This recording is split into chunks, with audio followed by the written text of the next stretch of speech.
So this question asks us to evaluate the definite integral by the limit definition. So this is our integral. So to do the integration, technically this constant would go out front. And we would say to integrate this, it would be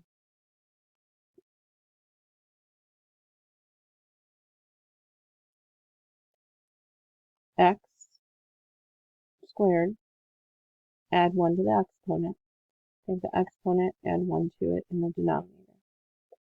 And we're evaluating it from 1 to 3. So let's simplify this. This would be 3x cubed over 3, evaluated from 1 to 3. The 3's cancel out, and I'm left with x cubed, evaluated from 1 to 3. So now we're going to put in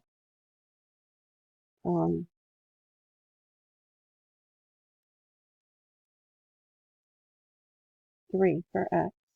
We're going to put in 1 for x here. And so we will end up with 3 cubed is 27, minus 1 cubed, which is 1, which gives me 26. And so this is my answer when I evaluate that integral from 1 to 3.